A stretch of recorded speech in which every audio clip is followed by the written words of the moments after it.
Everybody. Good evening. Let us gather in a spirit of meditation and a spirit of reflection. Because even as we gather here in diversity, we understand that we are unified. We understand that wherever we come from, we are one family, for the Creator made us that way. We give thanks for this time together, this time to honor each other, one another, this time in which to reflect, this time in which to grow. And we ask that you continue to urge us and remind us with your spirit of justice, so that we're not unmindful of anyone that struggles. Continue to allow us to keep on keeping on, but always to walk in the pathway of light, doing that which is just and that which is right. And as we gather here and prepare to partake of this meal, we give you thanks for reminding us of the bounty of your earth, and that the food that nourishes us is something that has been crafted by you. And we're also mindful of all of those who have labored in fields to bring food to table, and even those who continue to labor in unjust causes and situations.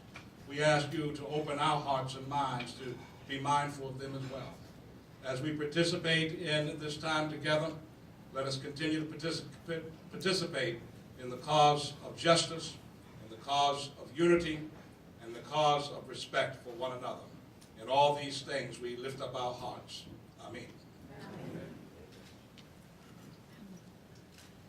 And I think it was appropriate to have, as someone, and I think probably many of us believe and have referred to as Reverend Hagler as the people's minister. Again, I say people's because he has ministered to pretty much all of our communities and welcomed us all in his parishioner sanctuary, and he has really been an ally and a friend to all of our communities, and so we are grateful. And I can tell you that actually this minister is always at your service, because we just so happen to have had an emergency with our previously scheduled minister, and he came at just the call. And I'm not advertising his services to let you know that he's always available, but I just want you to know how much a servant of the people he is. So let us give a round of applause.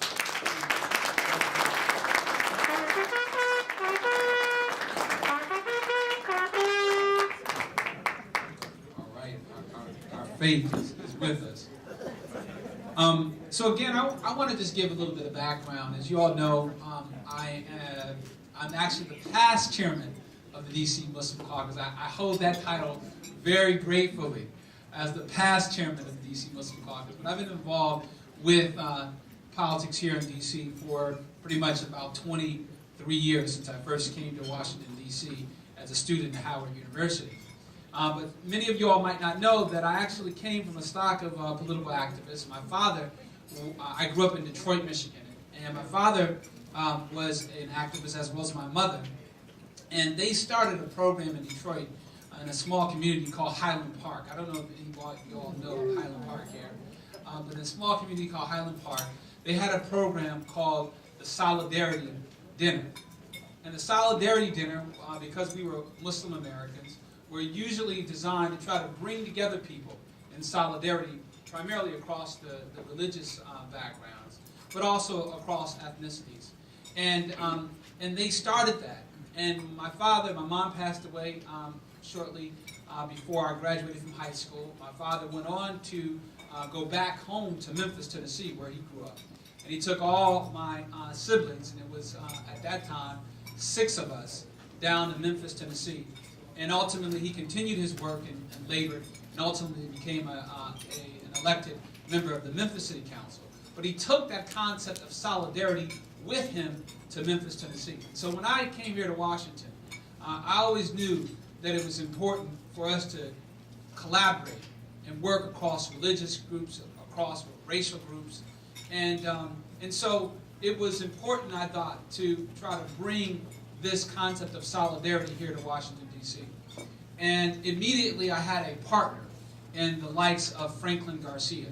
As you all know, Franklin, like Reverend Hagler, is always on the case, always working, always reaching out, always touching bases with people, no matter what walk of life you are.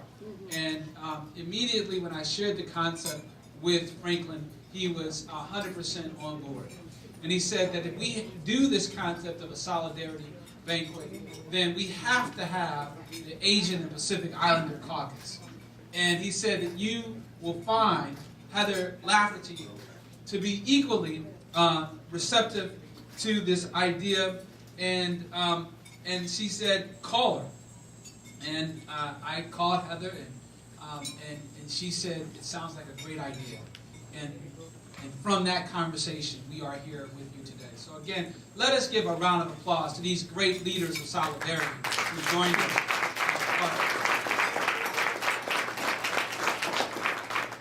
So we have a full program, both with recognizing distinguished members of our communities, as well as having remarks from our political establishment. And we are very grateful for all of those who have attended and those who are on their way. So without any further ado, I want to bring up our Master of Ceremony, none other than somebody who I'm sure everybody listens. Who here listens to WPFW? Let me see a show of hands. Okay. So who here has just recently renewed your membership to WPFW? Now, Askia, I want you to make sure that before you leave, all those people who have not raised their hand about being renewed members to WPFW, give you a check on your way out. So you can take it over to WPFW and just show them how much a real gem you are to the station. Because everybody knows that Askia has been bringing news to the community here for decades, for longer than I have been born. And again, I don't think sometimes family members recognize how valuable you are. But I'm sure we all recognize the value of Askia Muhammad. So I want us all to give a warm round of applause to the people's journalist, Askia Muhammad.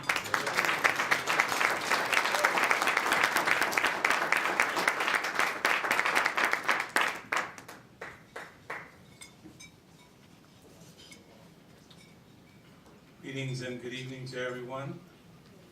I am Askia Muhammad, and I'm honored to be with you. I see faces that I've known and seen over the years. Some I recall, and some faces and names I don't recall, but I'm reminded of them, and I'm honored to be among you. I reflect on the fact that you are here, and this is one of the more pleasant moments of the political life of Washington, D.C., and I guess everywhere, where you're able to break bread and smile and commune with one another, with your rivals as well as with potential supporters.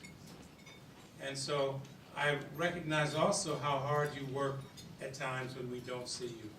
When these times we see you and they start early and run late, but you also do this on a non-stop basis, really 7 days a week in the cases of many of you. And I honor you for your service and for the service that you render to keep those who are in service in office on their jobs, because you are worthy replacements for each of them.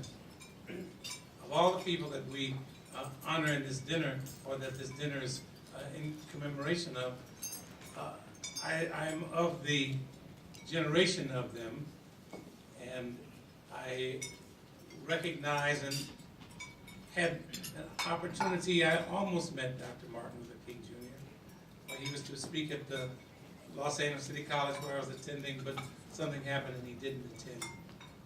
I never met Brother Malik Al-Shabazz, and I never met, I never met Mahatma Gandhi.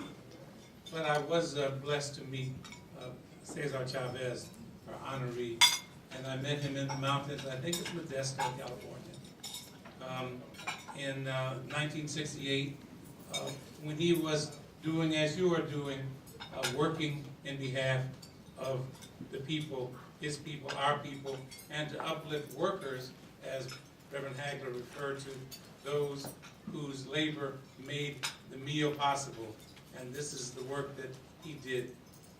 I was also able to meet in 1970 in Salinas, California. I remember distinctly because it was outside the Salinas, California jail. Mrs. Coretta Scott King, the widow of Dr. King, and Andrew Young, who were at a vigil for Cesar Chavez. And this great fighter was a non-stop warrior, as they were, and I commend you because I recognize that you are as well. So I'm honored to be with you and to bring that spirit and to enjoy and engage in your spirit this evening on this important occasion. And I would like to bring our next speaker, who is the chair. And let me say one other thing which I appreciate about this event, because it is a collaboration of not only the Muslim Caucus and the Latino Caucus, but also the Asian Pacific Islander Caucus as well. And this unity is very important because often the members of these institutions and these organizations are sometimes overlooked and forgotten, and are left out of the coffee clatches and important events that others, when they plan, overlook. And so it's an honor and a testament to yourselves that you recognize and value one another enough to come together in this way. And that, as Brother Tyler mentioned, the first person he called who was on board immediately, I would like to bring for remarks at this time. He's the chair of the DC Latino Caucus, and that is Franklin Garcia. Please welcome him.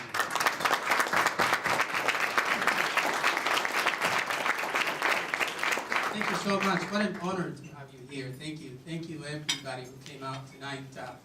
The idea to do a solidarity dinner is actually very timely, very adequate, because as we get down to the last month of politics in the city for the primary, it is so good to set the tone. It's so nice that we're doing this. But it's also very timely for us in the Latino community because we get to honor one of our best, and that is Alberto Gomez. And so we're just so thrilled and excited that we're able to do this for Alberto, because you mean so much to so many people in our community, not just Latinos. You're everywhere, and there's no coincidence why you chose to have your business east of the river, unlike other people who have not, when you had the vision to do it. So we're very grateful for all that you have done. And so today, what we did tonight is we wanted to honor you twice, really. We wanted to honor you from the Latino Caucus, which you helped grow. Every time we asked of you support, you've been there, and you've never questioned what we were doing. You were always very supportive, and so we want to make sure that you understand that the DC Latino Caucus truly appreciates all that you have done for us and helping us grow. So I'm going to call the vice chair of the DC Latino Caucus, Gabriela Mossi, to come up, and also our ex officio to the Democratic Party, Mario Cristaldo, who will present you. We're not going to get you to come up yet because it's a little longer. So we're going to present you an award from the DC Latino Caucus, but we're also here as a community united to also present you with another award. And for that, the honor of introducing you is going to be given by the General Counsel from Colombia, Dr. Riveros, who's been around in the area since 2009, and we're just so excited that she's here. And may I add a token of appreciation and say that I am very pleased to see that Colombia has an Afro-Latina, before such an important post. And so timely because it is Black History Month. And so, we need the visibility every place we can find it. And so we certainly are very gracious for the Colombian government to bestow this on you. So I will ask Dr. Riveros to also come up. If you could please join us for a minute. And I think that Hector was actually going to help us out with the translation for Dr. Riveros. But anyways, here, I'll go ahead and let our vice chair then do the presentation of our portion of the DC Latino Caucus. And Mario then is going to say a few words, and then we'll pass it on to Dr. Riveros, who will actually introduce formally the guest, the honoree. Thank you, Franklin. Just very briefly, Alberto, this is a certificate of appreciation presented to you from the DC Latino Caucus for your commitment, your dedication, and exemplary service to the communities of Washington, D.C. And like Franklin said, not only the Latino community, but all of us here in the district. So on behalf of the DC Latino Caucus Board, we have a certificate of appreciation for you. So thank you. You don't have to come up yet.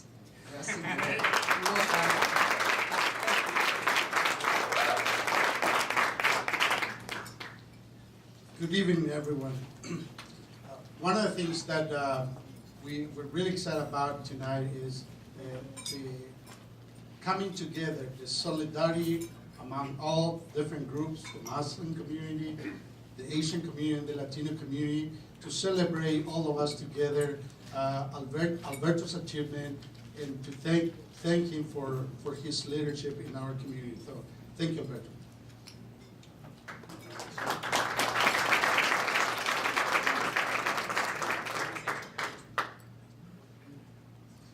You know, we'd like to recognize the board of the DC Latino Caucus. If you could just stand up. Members of the board are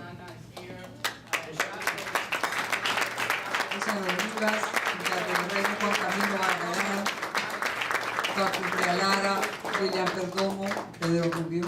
Great, very good. I just wanted to make sure we recognize. And we have Hector who just walked in. Hector, here you go.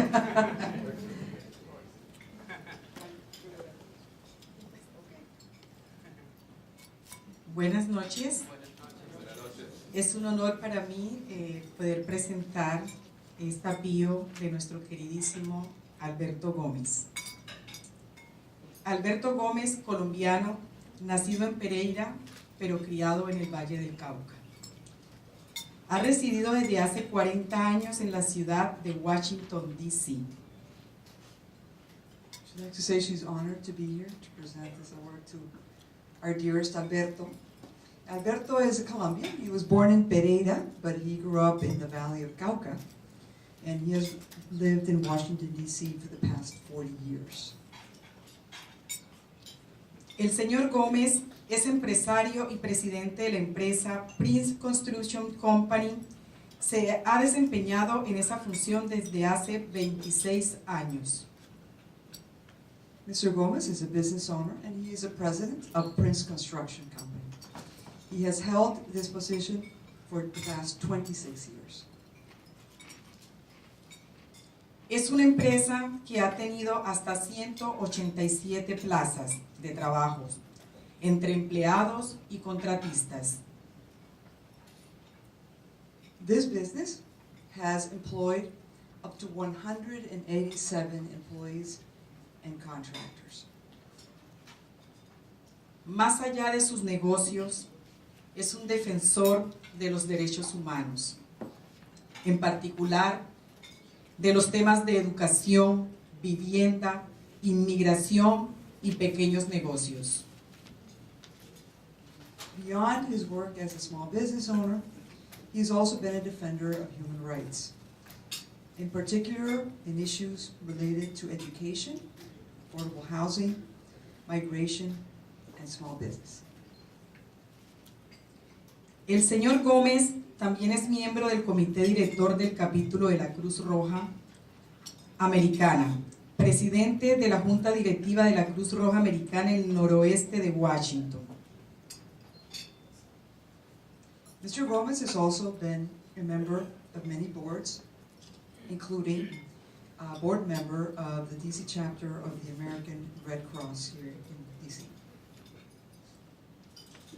Se graduó en la Universidad George Mason y es casado con la señora Cristina Arango, con quien tuvo 2 hijas, Angie y Carolina.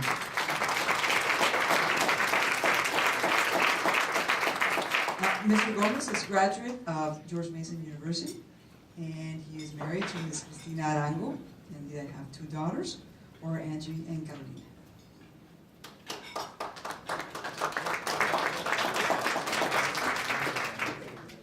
Ahora invitamos a nuestro querido Alberto Gómez para entregarle su mención honorífica por tantos años de servicio y amor a su comunidad. Muchísimas gracias, Alberto.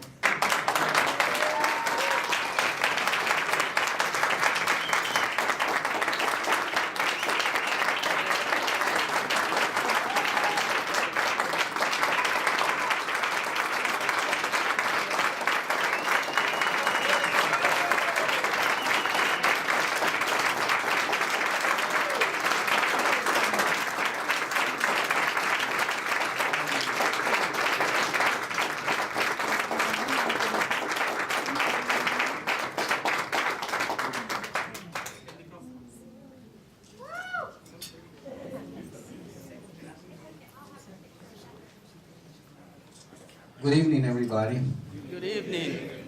You already know I am Alberto Gomez.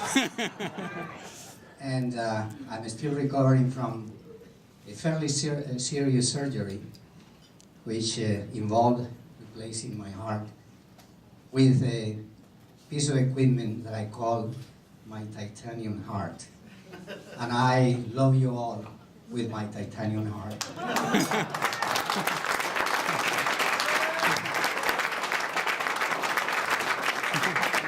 Before coming here, I received a call from the mayor, who actually visited me in the hospital and was not allowed to get in. Then he called me and we talked and he wished me well.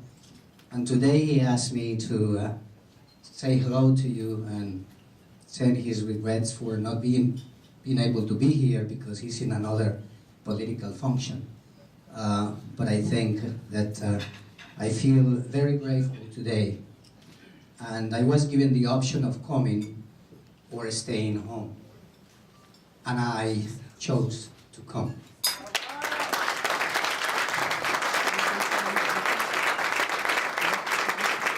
I guess one of the reasons why is because I hold the record on the LEAD program, that is the left ventricle assist device, which is powered with these batteries. And I know that at one time Dick Cheney was called a robot. Well, I am not a recorder. I am actually speaking from my mind. That is, in my opinion, the one that regulates love, feelings, and many other things. By saying thank you to each one of you, all the members of the board and the staff of the Carlos Rosario that I hold dear, thank you for coming. I, of course, was treated at the Heart Institute of the Washington National Hospital Center, one of the top in the nation, and that was an opinion provided by the chairman of the American Heart Association. He said, Alberto, you cannot be in a better place. You are in Washington, D.C., the capital of the medical world. We have the best of all medical science has to offer in Washington, D.C. And any student of any discipline that wants to learn more about medicine comes to Washington, D.C. We got the NIH Medical Library, second to none in the world. And when we have institutions like the Children's Hospital, where I have the honor of being a member of the board, also a testimony to what we have in medical resources. About 20 years ago, I was told by a doctor from NIH that no child under 3 years old could be operated on.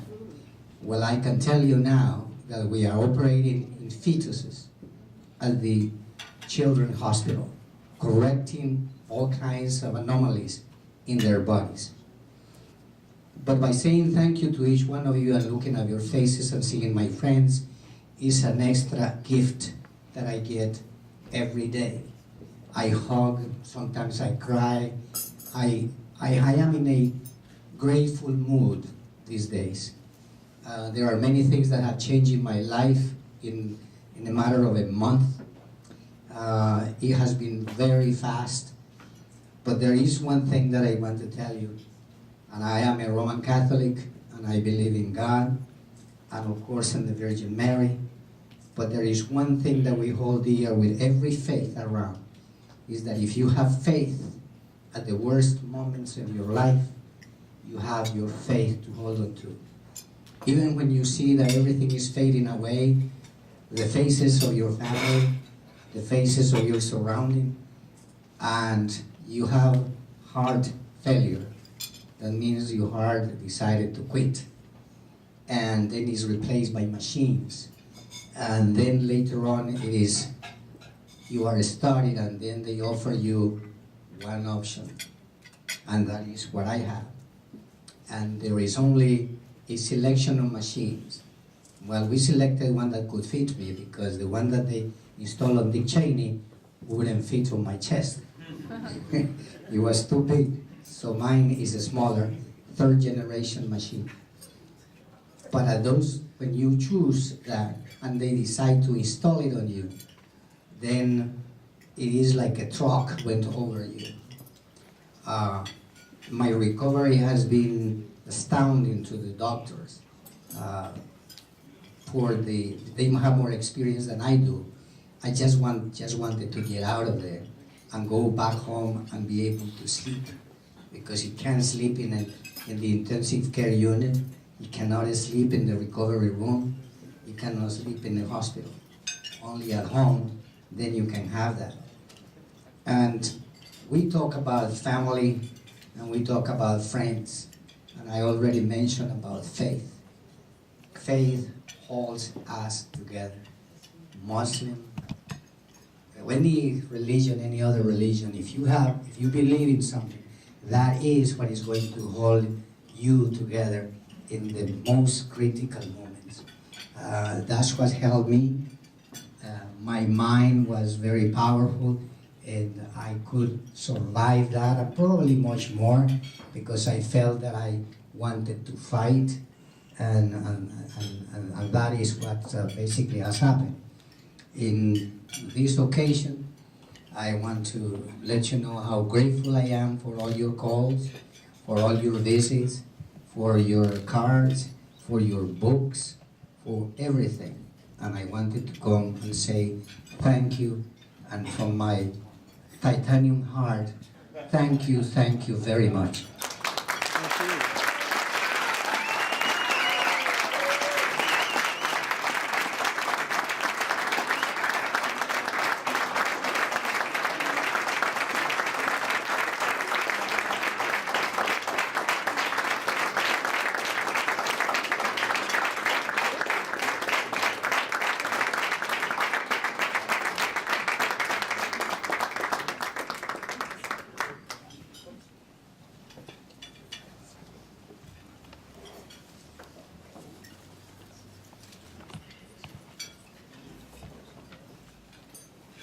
Buenas noches, Alberto. Buenas noches, todo mundo. Good evening, everyone. This is for Alberto. Everybody has said to him in a political, in an economical way, but I'm going to say from the bottom of my heart. He's my brother. He's the first one that I met in the United States. And when I saw him in the hospital, I almost passed away also. Everybody, maybe no one knows the relationship with the family, but let's say, Cristina, Alberto, thank you for being here. As a family, we love you. And for what you do for the DC contractors, for what you do for all the small businesses, thank you, Alberto, from the bottom of my heart. Thank you for being here again. Bye-bye. Thank you.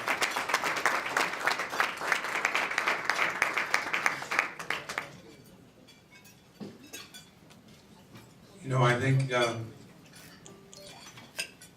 when the introduction, it said that Mr. Gomez has been the head of Friends Construction for 26 years. And I think that's not quite accurate. He built Friends Construction. We have to understand that it's not just all of a sudden there was this mammoth organization out there and someone saw, boy, why don't we get this guy and put him in charge? He started and built it from the ground up. And this is what each of you are doing in your own ways in politics, in the work that you do here in Washington, and which is to be commended. Let me say a word about WPFW Radio. We're a non-commercial radio station here in Washington, D.C., and we have been here for 37 years on the air broadcasting content that is unavailable elsewhere on the radio dial. There are about 63 radio stations in the Washington, D.C. area, none of which contain the kind of content that you hear on WPFW. You hear on Martin Luther King, during the Martin Luther King holiday, you don't just hear I Have a Dream, you hear we have hours and hours of speeches of Dr. King. In fact, the remarks that Dr. King delivered were in part recorded by our Pacifica Radio family. We depend on you, our listeners, for our financial support, and we're grateful to each and every one of you for giving a contribution. Please welcome, who's just entered the room, another hard-working person whose entry cannot be not acknowledged, and that is D.C. Congresswoman Eleanor Holmes.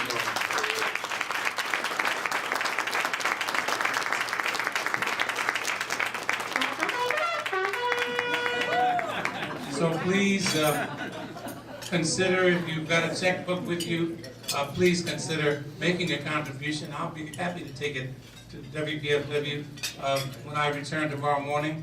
But please consider and continue your support for WPFW. We're at 89.3 on the FM dial. We're non-commercial, listener-funded radio, and without your support, we would not have been around for 37 years. We continue and expect that you will continue to give that generous support to support Pacifica Radio, WPFW here in Washington. It's my pleasure now to bring, also for welcoming remarks, she's the chairperson of the D.C. Asian American Pacific Islanders Democratic Caucus. She is Heather Laverty. Would you please come forward?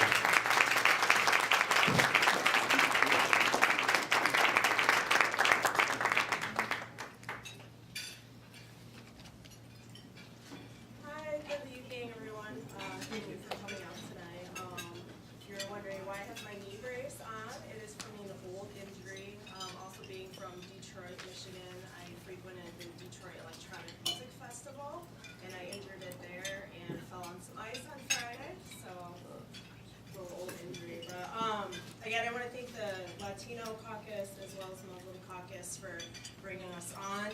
We're a little newer to the scene, and I'd also like to recognize Gregory Sandana, who's co-chair with me as well.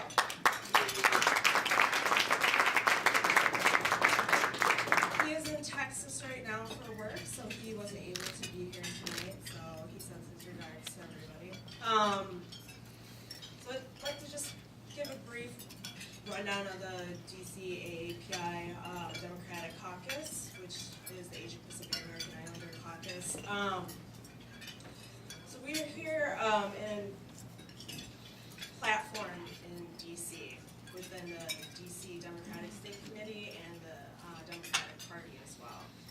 We've been working on policy as well as local issues such as the one license and the wage bill as well. Unfortunately, we weren't able to narrow down an award nominee tonight, but we want to congratulate everyone who does and has received their award tonight, and we want to again thank everybody for coming out tonight and again for allowing us to be part of this event. Thank you.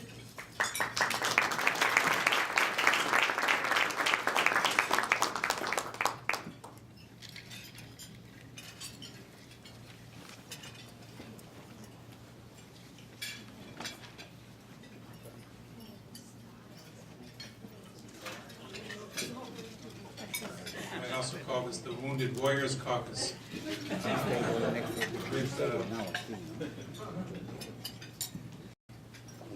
With those who are coming with injuries and the walking wounded, and it just again is a testament to your dedication and to the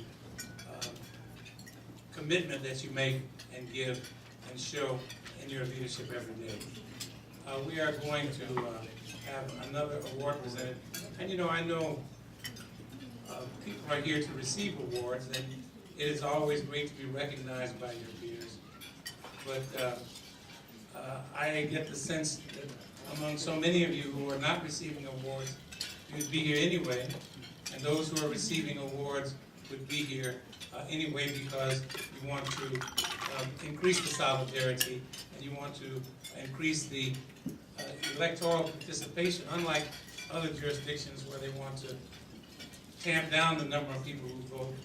Here in the District of Columbia, we are anxious to see everyone vote and full participation. And so in that sense, you are here to receive an award, yes, to present an award, to witness the awards being presented, but also because you believe.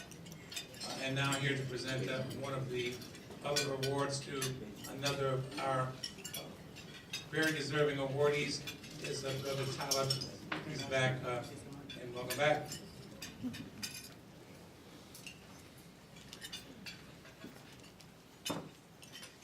Again, thank you, Askia, and as he said, truly everybody here would be here anyway, and that is because we share the spirit of one DC. Do we not? We believe that DC should be a place for not only the Latino community, not only for the Asian community, not only for the Muslim community, but it should be for all of our communities, right? One DC. One DC. One DC. And someone who has really been at the heart of making that concept of one DC a reality is none other than Natwar Gandhi. Dr. Natwar Gandhi, as you all know, has served as our Chief Financial Officer through 4 consecutive mayoral administrations. No other Chief Financial Officer has served that stint of time, and perhaps none other will perhaps serve that many administrations. Dr. Gandhi was only the 2nd Chief Financial Officer after the position was created due to the creation of the Control Board. And I'm sure that our Congresswoman knows that legislation which she authored or helped author herself personally. But she knows that at that time that the Control Board was created, the District of Columbia was in a very, very, very difficult financial perspective and place. But it was through the help of Dr. Gandhi that we got out of that place. And so we want to read Dr. Gandhi's bio a little bit before you, because he was not able to personally come, but one of his colleagues, who we're going to introduce in a minute, is here. Dr. Gandhi retired in, as you all know, just last month from his long tenure position as the District of Columbia's independent Chief Financial Officer, where he was first appointed by Mayor Anthony Williams in 2000 and reappointed by all 3 of Mayor Williams' successors. In his CFO capacity, he was responsible for Washington, D.C.'s finances, including its approximately $12 billion in annual operating and capital funds.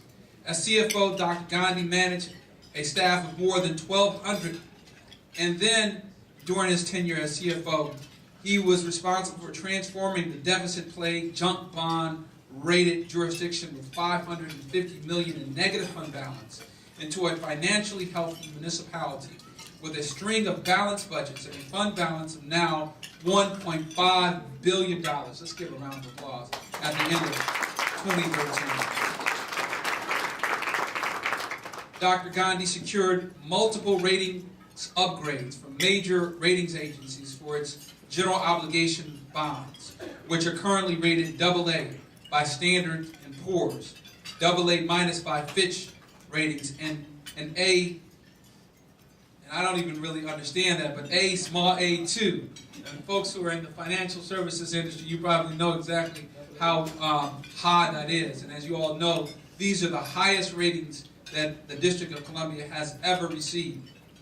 Dr. Gandhi holds a doctorate in accounting from the Louisiana State University, a master's degree in business administration from Atlanta University, and a LLB, and Bachelor's of Communications and Accounting from the University of Bombay.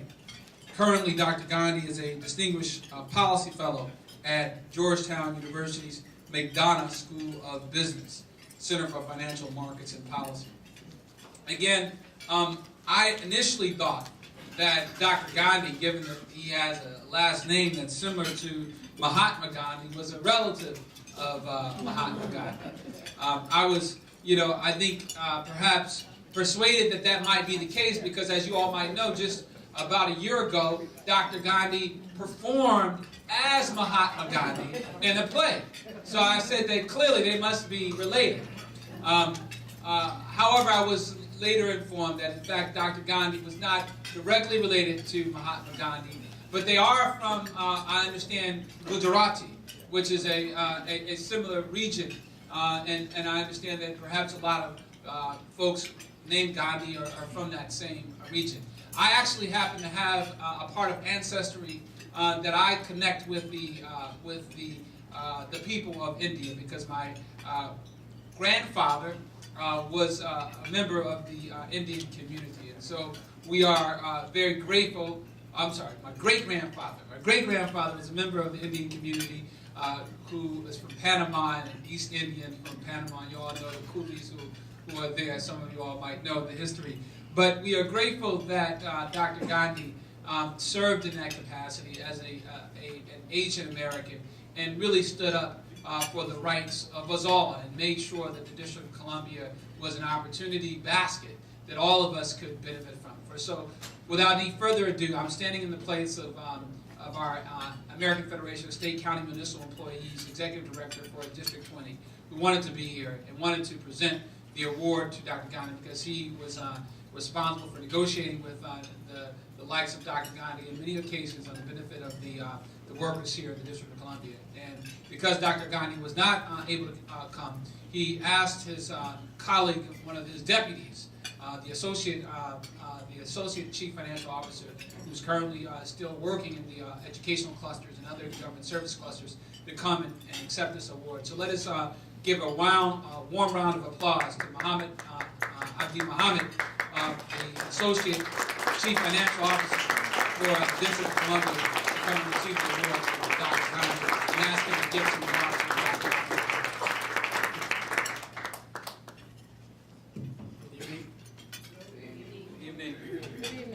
I'm honored to be here tonight to accept this award on behalf of Dr. Natwar Gandhi, my former boss, who was also former chief financial officer for my adopted city, Washington, D.C. Dr. Gandhi could not be here tonight, and he asked me to accept this award on his behalf because he's in India, out of town. So I'm here to accept the award on his behalf. He trusted me to be here to represent him. Thank you very much.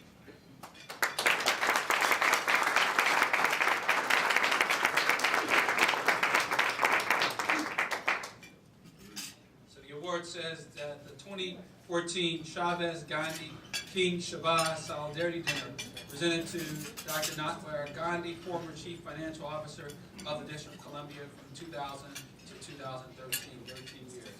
Thank you very much. Thank you very much.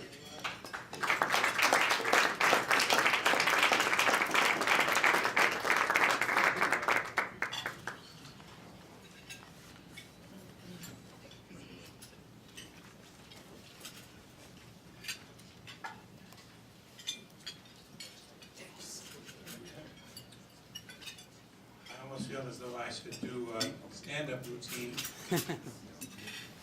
because to fill time, but of course, there are so many people who are much better qualified to speak and not just entertain than myself. I will spare you all the jokes, any jokes, and just proceed with the program because I'm sure we want to get on with that. I have to say in behalf of myself and also WPFW, I'm a union member, and I'm glad that capacity is involved in presenting this award to Dr. Gandhi. It's not always the case that management and labor are able to see eye to eye, but it's good that workers are able to recognize someone with whom they dealt in this regard. Our next award will be presented from the Muslim American Caucus. You know, Brother Talib is such a tireless worker that it's hard to imagine anybody else with their shoulder to the wheel beside him in the Muslim Caucus, because he's been in that position for so long, but he has been ably succeeded by our next speaker, who is coming forward now, and that is Brother Amir Walker. He's the DC Muslim Caucus chair, and a willing person to do most anything that needs to be done to get to move keep making progress, including putting himself in personal service if necessary. Please welcome, Amir Walker of the DC Muslim Caucus.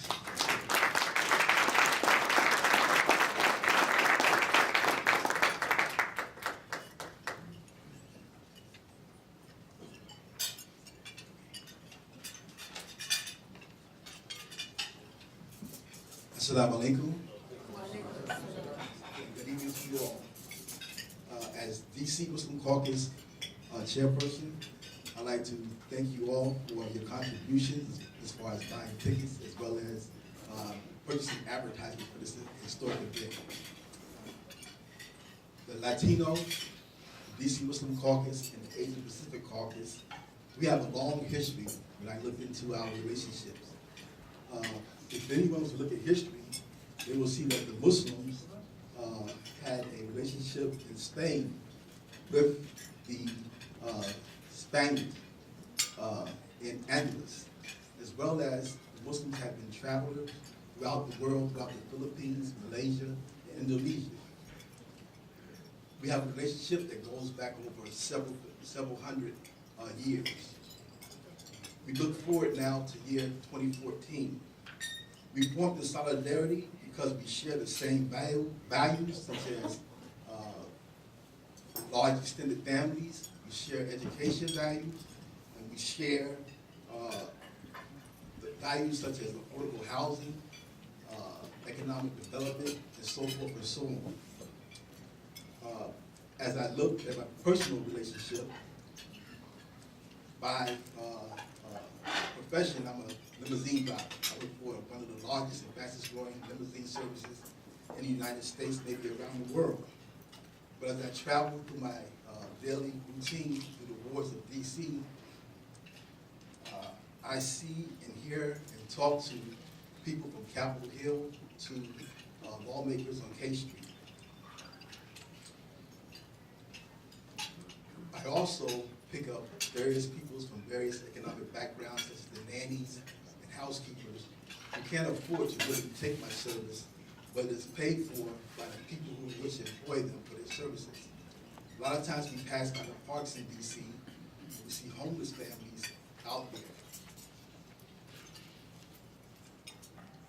Oftentimes, I have conversations with the tech-savvy new residents of DC, who ask me certain questions like such as gentrification and so forth. And how do I feel about it as being a resident of DC? And one of the things when you drive around, I guess you start thinking and you start developing like analogies.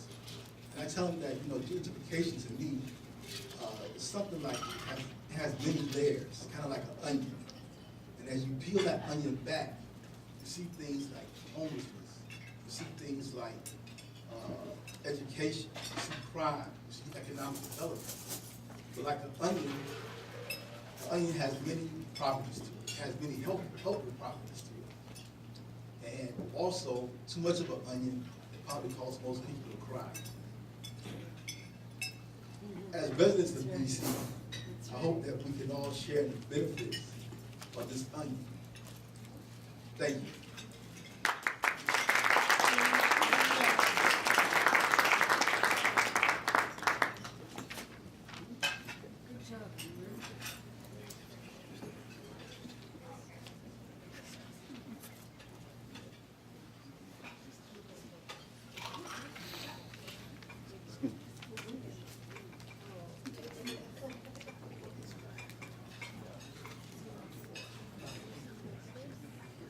Also, we'd like to present May of the Rock Man. She's going to introduce to you the recipient honoree of the 2014 Solidarity Dinner Caucus.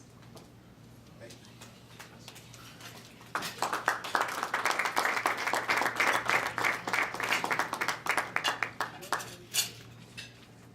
Good evening, everyone, and thank you so much for being here. This means a whole lot to a lot of people, many communities in the District of Columbia that we know separately and together, but this is our city, and this is our one city. I'm here to introduce Omar Karim, who's going to be our recipient for the Muslim Caucus. We're going to try to get him on the phone. His daughter fell ill. But I'll just give you a little brief description of who he is so you have, kind of a sense of why he was chosen. I need my glasses. Omar Karim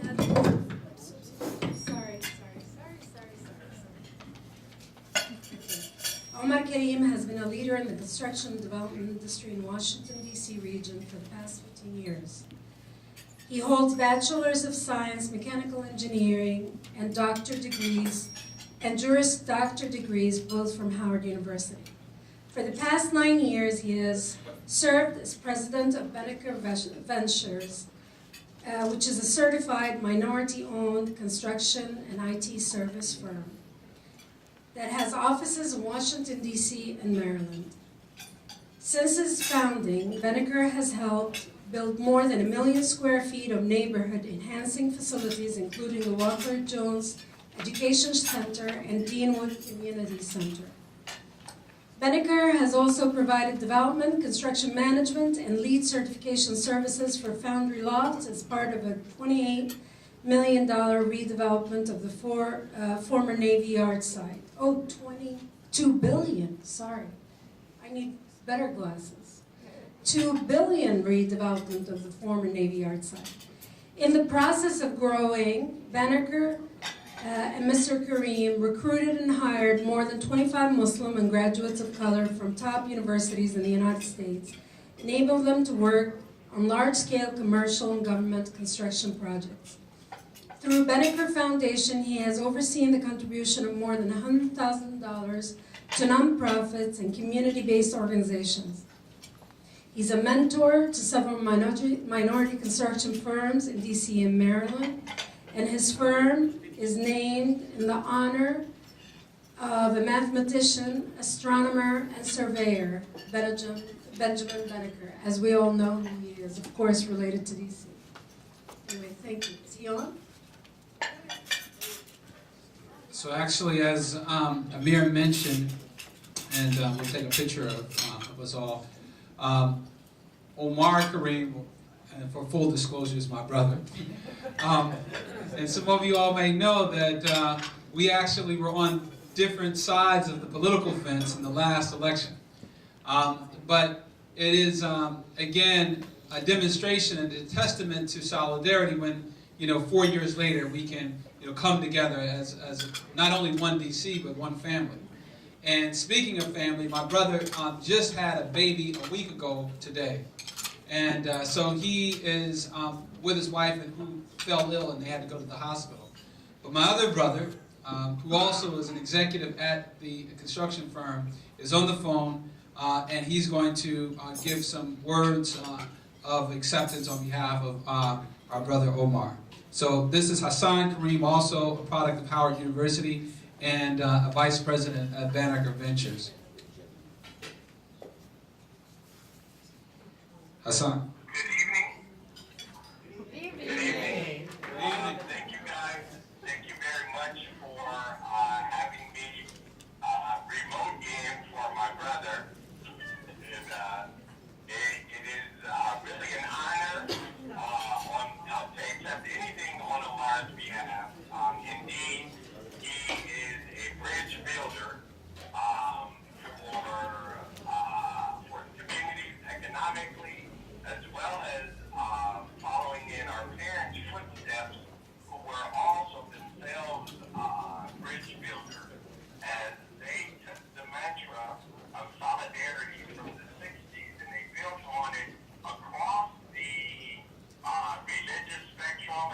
and quite frankly, across the ethnic backgrounds as well.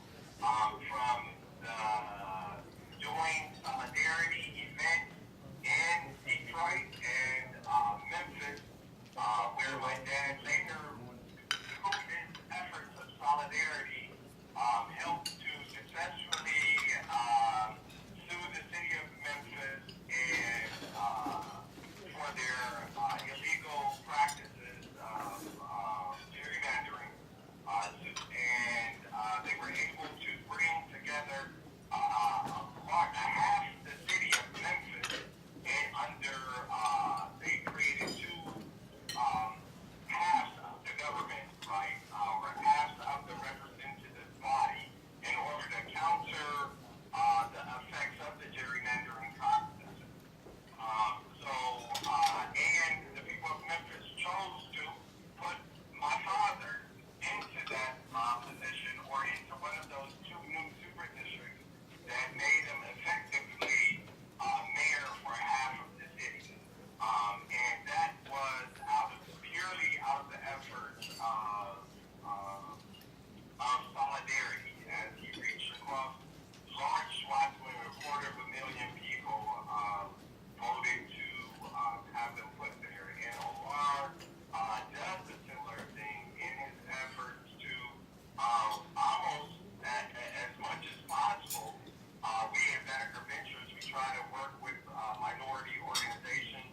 We just work with on our largest project, not our largest project today, that's construction management, but our largest project as the general contractor. We did a road project up in Montgomery County where our entire asphalt operation was, our subcontractor was an Hispanic organization that received an award from President Obama, and President Obama came out to their office out in Gaithersburg, and we were on hand to help celebrate their achievement. And their achievement came apart due to us utilizing them on our 8A project as well. So we definitely like to reach across and make sure that as the communities grow and communities build, that if we get something in our pocket, everybody gets something in their pocket.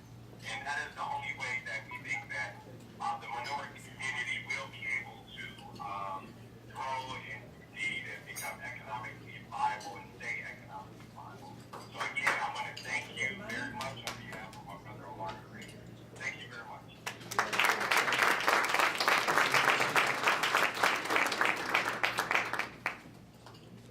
Since it's all in the family, can I have a shout out for my two sons there?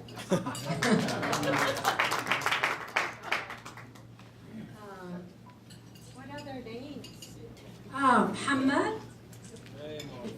He is also in the construction business. He's a construction management engineer. And Omar, who just returned from England and is looking for a job, if anybody knows of it. Thank you. Once again, round of applause for our awardee. Before I bring on our next speaker, I'd like to recognize those who are the sponsors of this event. I have a motto of sorts. I have a lot of mottos. But I'll say this one because it applies in this instance. The poet Heru, someone I play on the ear on WPFW from time to time, he has this expression which is be for who be for you. We can think about that for a minute. Be for who be for you. Now, with that, I want to recognize the sponsors and remind you that those who are the sponsors of this event fall into that category, be for who be for you. First, since they were just here, I'll put them off, but the DC Latino Caucus, the Democratic Caucus, the DC Latino Caucus, please recognize them. the DC Asian Pacific American Caucus, Democratic Caucus. Please recognize them, as well as the DC Muslim Caucus. Please recognize those groups who are the organizing councils.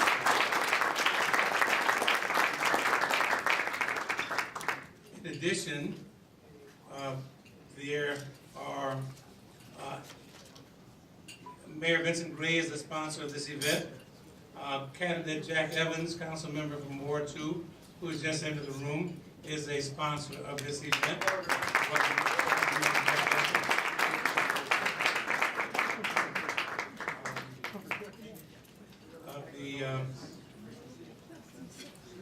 Andy Shalal, the restaurateur and poet, artist, Langston Guy, of Bus Boys and Poets, is the sponsor of this event. Please recognize these sponsors of this event who are all candidates for mayor of the District of Columbia. In addition, the sponsors include Anita Bonds, who's a candidate for the DC state DC Council to be retained or elected. Was she elected last time? Okay, she was elected, so she was appointed, then she was retained, which is elected. Now she's seeking to be reelected. She's the sponsor of this event.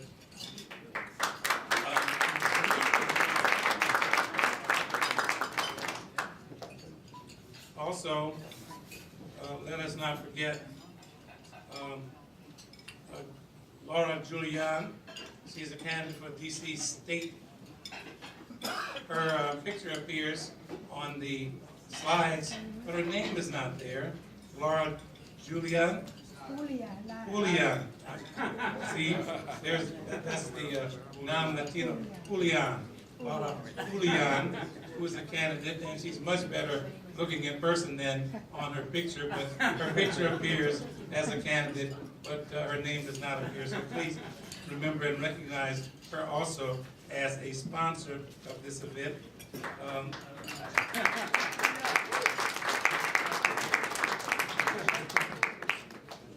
AFSCME, let's not forget, and Brian. And finally, let me begin on any of the sponsors. Did I overlook any sponsors? No. Well, it's indeed an honor and a privilege to introduce the speaker who's about to come before us at this time. She has served the District of Columbia in Congress for 22 years. That's 11 terms now, 12 terms now, 24 years. With great distinction, she has fought for, singularly, for the right to vote for the citizens of the District of Columbia. Now let me just say this from my perspective. I can't understand how anyone who could live in the District of Columbia might see themselves as being equal to people who live in Virginia or New Hampshire or any of the 4 states which have smaller populations than does Washington, D.C., or any of the states which have sent fewer people to fight in combat in America's most recent military engagements than the District of Columbia. How anyone who lives in this place could see themselves as equal to someone who has more privileges than we are, than we have. It's just a contradiction in terms. Okay, Puerto Rico, well, wait a minute. Puerto Ricans don't pay federal taxes. So, the delegate Eleanor Holmes Norton, whom I always refer to as Congresswoman Eleanor Holmes Norton, has been a fighter for voting rights for the District of Columbia in the Congress, where she's got some sharp elbows, and she has proven her worth in negotiating in behalf not only of the District of Columbia, but also on behalf of the causes which we in the District of Columbia hold dear. She's a passionate person, a Yale law graduate, a brilliant lawyer, attorney who cut her teeth in the civil rights movement. So she did not come by this work just by accident and just stumble on. She has been a long-term fighter, struggler, and has been a distance runner for the people of the District of Columbia and for the causes in which we believe. Please welcome for her remarks, Congresswoman Eleanor Holmes Norton.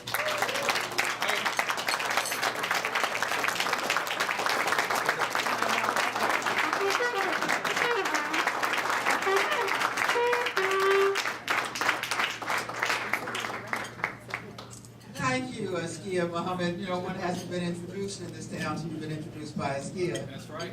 Moderator of us all, man who makes us up in the morning, let you all listen to the wrong station. The man who tells us what's really going on in this town. I thank you for your extraordinary public service and for the public service of WPFW to the citizens of the District of Columbia, Askia. It is a public service equal to the public service of many of us who serve in public service. The name does not tell us who is doing the public's work. I really want to, I go to a lot of dinners and I enjoy them. But I don't think I have been to a dinner like this dinner.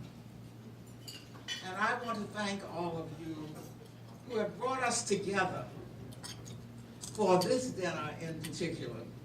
The DC Latino Caucus. Oh boy, we gonna get that immigration reform done.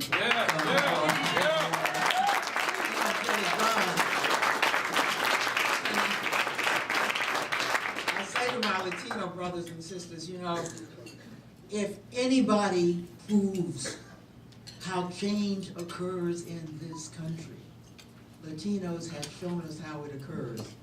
The way in which the Senate decided to go for that bill is Latinos came out to vote. If you keep voting, they're going to keep doing the right thing. My hat is off. My hat is off to the tribute that they have given to bottom-up democracy. Nobody gives you anything in this country. And Latinos have pointed the way for all of us. I want to congratulate the DC Asian American Pacific Islander Caucus. It may not be as apparent, but among those who will benefit largely from immigration reform are our very diverse Asian brothers and sisters, and I'm pleased to be here with you.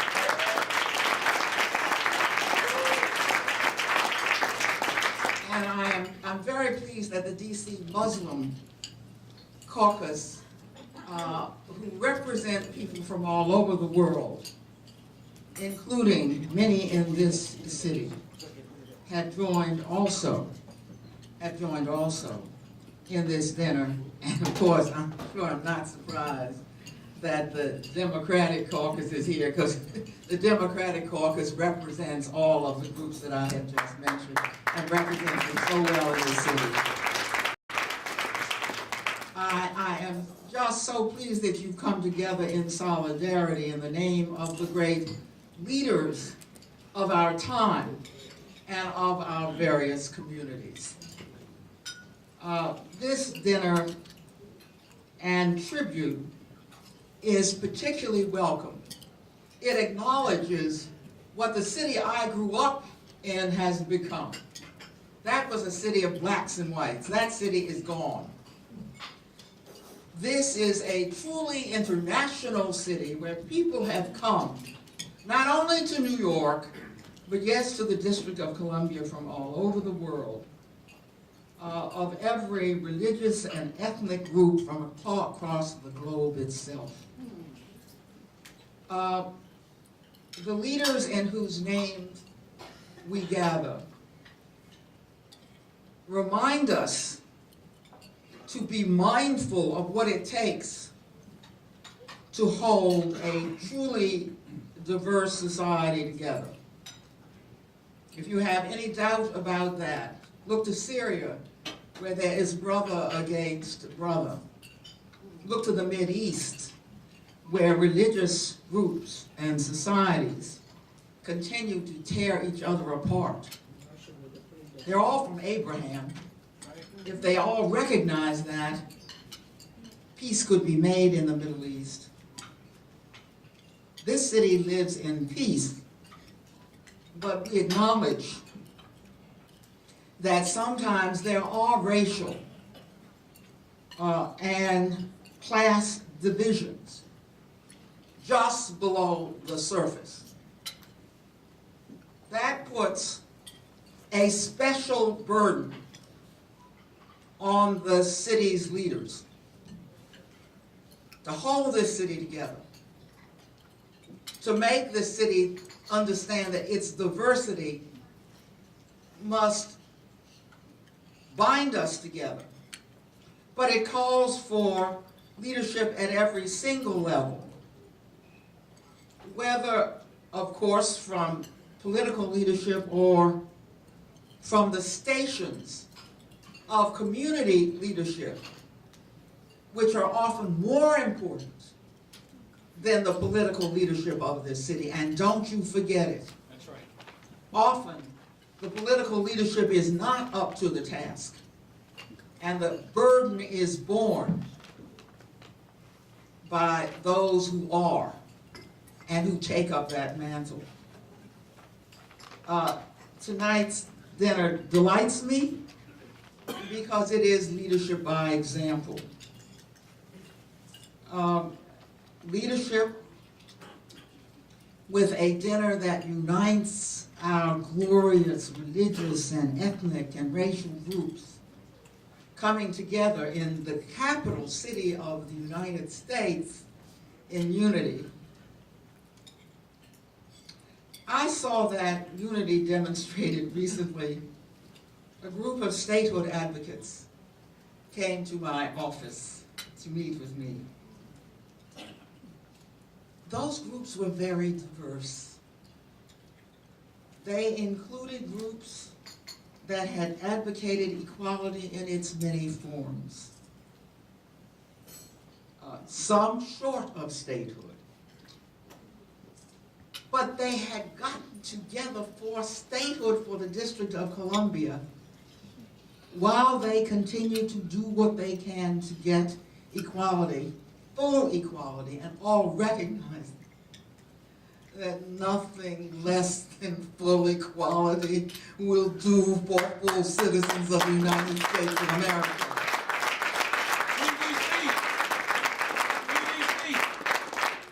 So they stood together, or sat together in my office for full equality.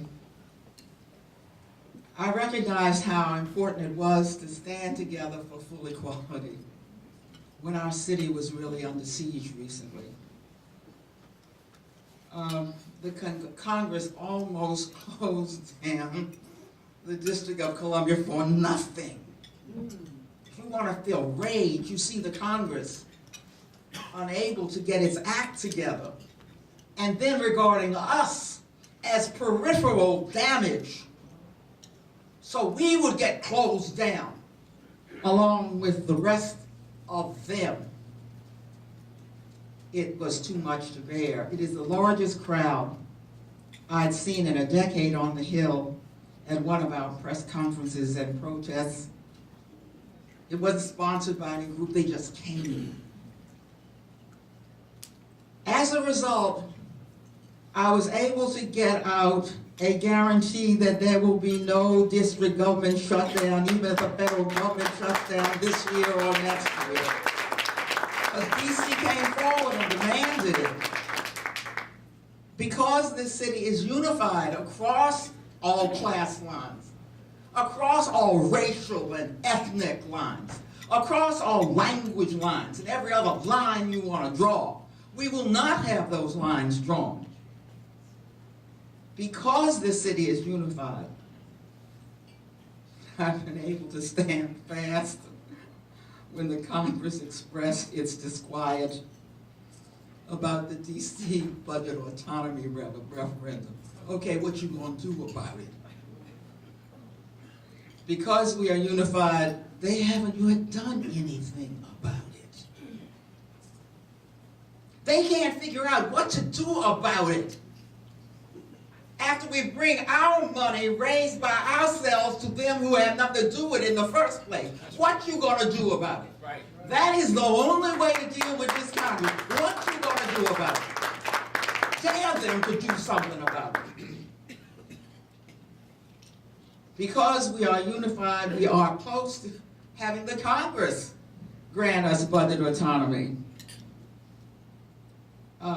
The very conservative, very powerful leader of the Committee of Jurisdiction, Darrell Issa, is now an unabashed supporter of budget autonomy because we had a hearing and he listened to our elected officials and could find no way with a straight face to say that the money we raised in the District of Columbia should not be ours the moment the council passes and the mayor signs our budget.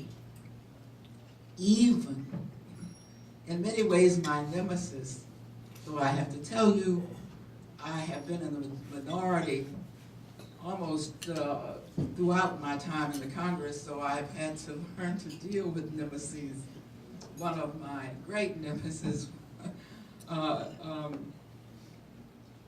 and he is not the greatest, but certainly he stands for everything on the opposite side that I stand for is Eric Cantor.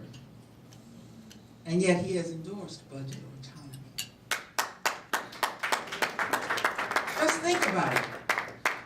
What red-blooded American would say, especially if you are in a party that believes that the federal government shouldn't do even what it does, that it should have anything to do with money it did not raise through one penny. If that doesn't cross the ideological divide, I don't know what will. We're close to budget autonomy also, because I asked the president, who come up for budget autonomy, put language in your own budget for budget autonomy. He did it. And guess what? The Senate passed it. We haven't been able to get it through the House, but think how close we've come. The administration, the Senate, some leadership in the House. If we are this close, with strong support from this many stations of power in our country, surely we are too close to fail. With your spirit of unity, with the spirit of unity I've heard here tonight, I have no doubt that the residents of this city, that their community leadership, that their political leadership believes that the time for the District of Columbia to march together in unity for full equality is overdue. Budget autonomy is the first step to DC statehood. Just as the Hispanic community understood it was up to them, stood up, stepped up, and made it happen, the residents of the District of Columbia must now understand it is up to us to make it happen, and we must resolve to make it happen in the year of our Lord, 2014. Thank you for coming out in unity tonight.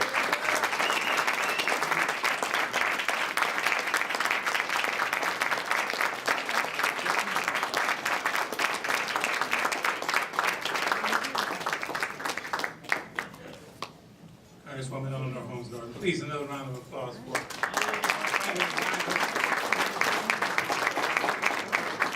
She doesn't wear boxing gloves, but as I said, her elbows are sharp and she gets results. It's time now to hear from the candidates for the mayor of the District of Columbia. We know in just a few short weeks there will be an election, and so all of the candidates who are running for mayor of the District of Columbia who are present, please raise your hand. In alphabetical order, and I'll defer to the wisdom of our leaders. And Mr. Gomez, all have embodied this, but if you don't mind, I'll take another moment just to talk about Mr. Gomez. He has dedicated his life proudly to these things, to these values that we all want. He created hundreds of jobs through his business. He has fought to eradicate homelessness.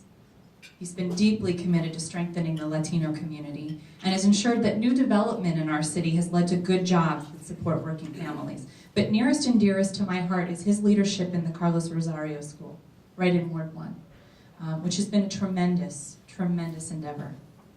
And he truly has helped others live their American dream and done so as a loving husband and father. We met his wife this evening as well. And so for me tonight is really just an honor to be here with you all, to recognize these wonderful, wonderful leaders in our community. And I thank you so much for that opportunity.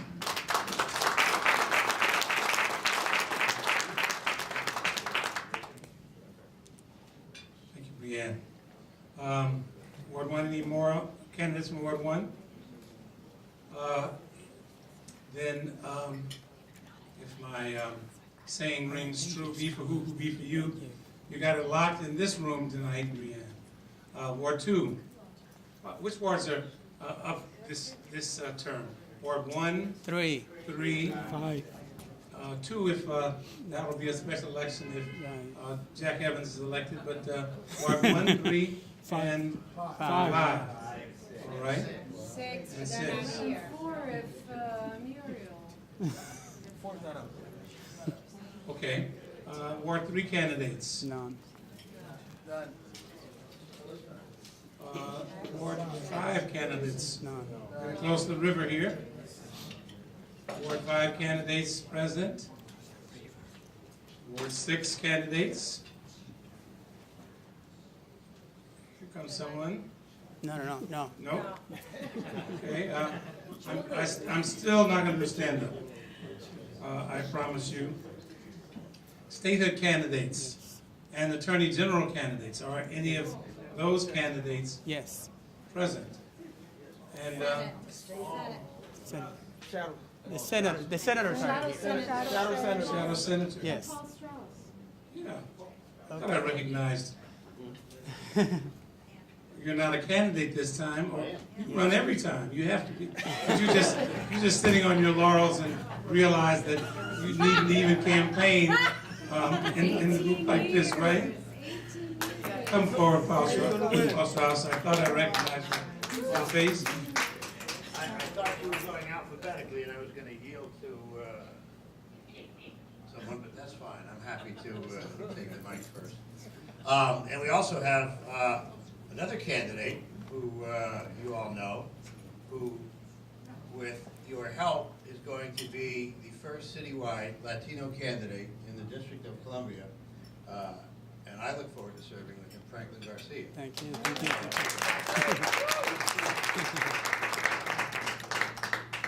And I want to tell you that early on, as you know, someone else was also in that race.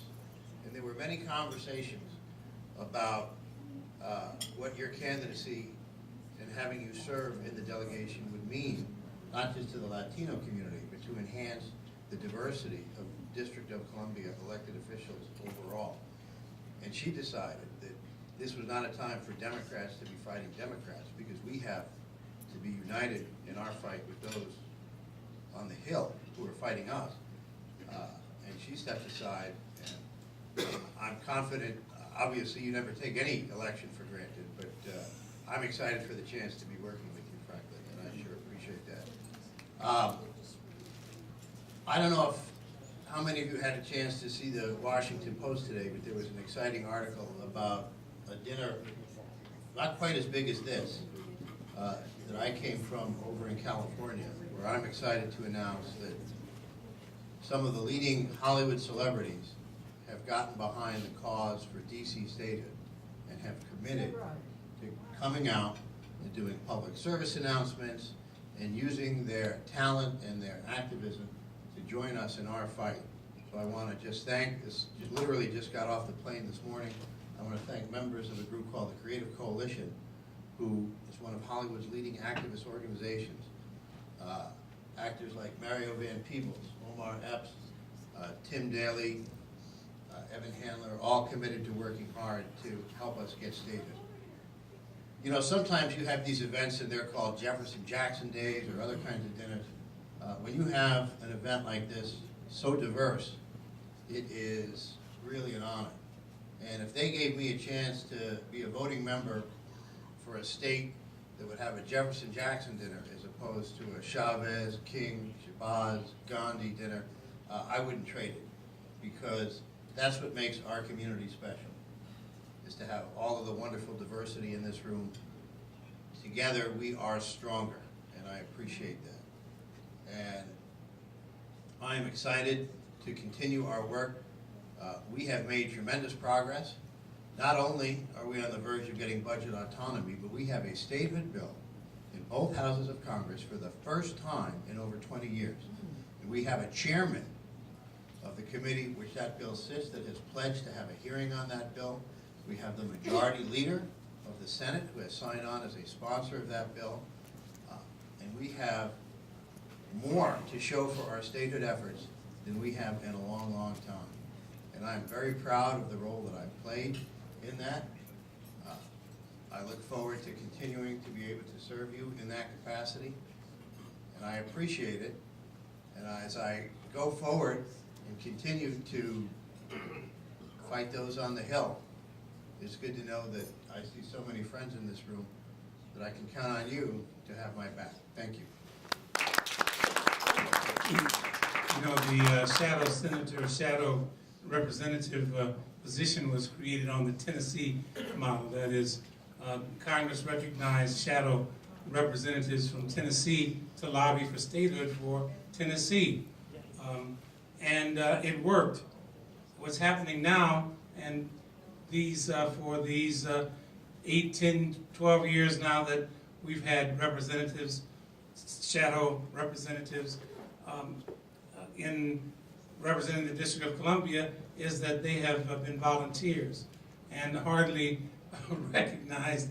They have very few privileges, and we continue to applaud their service, not only their service, but the service of those who aspire to their positions. We've heard earlier from Franklin Garcia.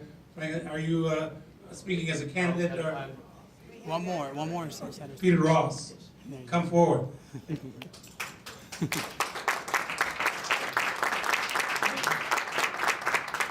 My wife and I, we've been here in Washington, D.C., living in the same home since 1976. Why am I running for the U.S. Senate? One of the unfortunate things is that we have been lashing out among ourselves for statehood. We have come a long way, but what we need to do is reach out. We need to reach out to the rest of the country. Unfortunately, most of the country does not even know that we don't have full representation. We need somebody who's going to start thinking out of the box. One of the first things that we need is a senator who is going to spend full time as a senator, and this is what I will promise to do. If elected, I will be a full-time senator. The second thing is, one of the things that we need to do is to think out of the box. As Congresswoman Eleanor Holmes Norton said earlier, there are many different groups here in Washington, D.C., all of them having an idea, some of them different, as to what Washington, D.C. needs, or how we should achieve statehood. What we need to do is unify these groups. One of the first things that I would like to do to bring our plight of lack of representation is the White House has put to post one of the on their website something for statehood where we can get 100,000 signatures by email, and this would unite all of the organizations so that we can get something before President Obama to find out exactly how he feels and supports us. So one of the first items that I'm going to do is try to get a petition on whitehouse.gov asking the president where does he stand with respect to statehood for Washington, D.C. This is one of the things that we need to do to get publicity for this. I would like to do this starting in approximately 3 weeks, and this way we can try to tie this in as far as getting all of the different organizations to possibly get together to advertise, and also to try to get 100,000 signatures before the White House on this petition. And then on election, on April 1st, I would hope that I could get all of the different organizations to post people at the polls to help people to sign the petition for statehood for Washington, D.C. This is the things that we need to do, start publicizing it and doing it in a positive manner, and also to make the rest of the country aware of our plight, that we are second-class citizens, and we just need to, we have to stop lashing out among ourselves and reaching out among the rest of the country. Thank you.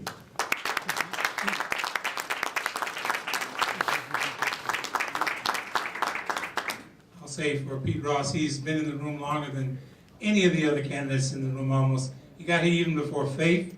He's been here all night. He's been with us, has listened, and has earned his time to speak, and we're glad to have him speak. Now, others. This will be Franklin. Once again, Franklin Garcia. Thank you so much. Can't take this for granted, folks. I am very honored that I'm not being challenged for the primary. Nevertheless, I recognize the hard work that went into this. You know, about a decade ago, this is how long the organization has been in place. About a decade ago, we Latinos didn't know where to go to if we wanted to engage in the political process. And a small group of visionaries thought that, well, why don't we go ahead and organize so that we can actually have a vehicle that we can use. Well, that vehicle has turned into an incredible organization, I think, in that it actually calls the candidates and they actually pay attention. So that's where we are today. And I want to personally thank all the folks. I don't think we have a lot of the Latino board members here anymore, very few, but I do want to reiterate my sincere thanks to the folks who make this happen so that we can actually have a vehicle where Latinos can actually be engaged in the process. And this is important. So anyway, so I am actually very passionate about DC statehood, and I've always wondered. I have been living in the city since 1980, and until maybe I'd say about 15 years ago is when I realized what the status of the Washington D.C. was, and that's when I said, you know, I hope I can actually engage and become part of this and make a difference, because I just don't understand why it is that people in Washington, D.C.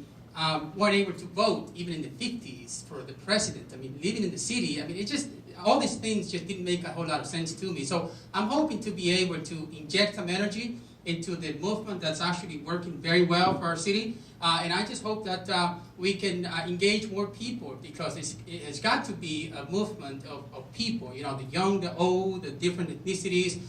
It can't be the job of the city council or the mayor or the shadow delegation. It has got to involve a bunch of people that truly understand what we're talking about. Democracy isn't complete in Washington, D.C., in the nation's capital, and actually in the country, I should say.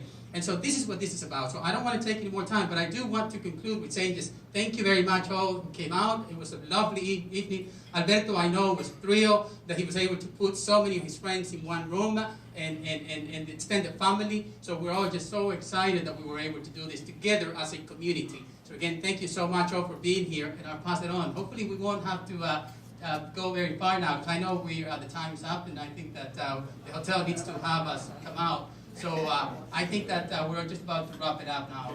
There you go. Thank you. One more ad for WPFW. Franklin Garcia, who is one of the sponsors and organizers of this event. And thank each and every one of you who's shown your patience. One more ad for WPFW. One more candidate. One. Right here? State committee, yes. State committee. Yes. We have a time problem with yes. Please state your name and what you're running for, please. Yeah, just if you can just get your name, And just the to name. ensure the brevity, I will hold the mic. If we can just get the names. Hi, That's all. my That's name right. is Nick LaFamme, and I'm representing the Rent is Too Darn High slate for DC Democratic State Committee. We are a slate of 32 people across all wards of the city with diverse experiences and backgrounds. We didn't actually know each other before we came together, but we had a shared vision of bringing in an open, honest, and engaged Democratic Party to increase a higher standard of accountability in our government and to fight for issues like affordable housing, if the name didn't give it away, good jobs for DC residents, and so hopefully you'll come out April 1st, support candidates like us up here and the others. Go to www.rentisttoodarnhigh.com. Thank you. Hi, I'm Alexandra Benenda, and I am also running for the Rent is Too Darn High party. Now, the rent, basically, in D.C. is the cost of living, and it basically kind of involves, the need for affordable housing, the need for good jobs that are good-paying jobs in D.C., the need for the minimum wage bill that we kind of help to get passed along the way, and trying to get living wage in D.C. That's all about what the rent is too darn high. All right. Thank you. Hi, good evening. I'm Edgar Guerrero. I'm also part of the DC Latino Caucus and just running as part of the slate for the Rent is Too Darn High. And just I love the diversity of the slate. I mean, there's 30 candidates that represent what Washington DC is right now. Thanks. John Solani, Ward 5 committeeman with the Rent is Too Darn High, and what they said, so I'll leave it at that. They said it all great. I look to see you all April 1st. Good evening, everyone. My name is Arrington Dixon. I'm running for Democratic National Committeeman on the slate D.C. ready for Hillary Clinton. As a former National Committeeman, having served 2 terms there, I realize at the national level, we can't do much about the rent. We can keep the cost of this room down if we get out of here pretty quickly, and we can choose the next president of the United States, Hillary Clinton. That's what our goal is, to help that go forward. Good evening, I'm Julia Lara. I'm not running on that slate, all the people that you just heard. I'm running from DC Committeewoman Ward 4, Julia Lara. Thank you.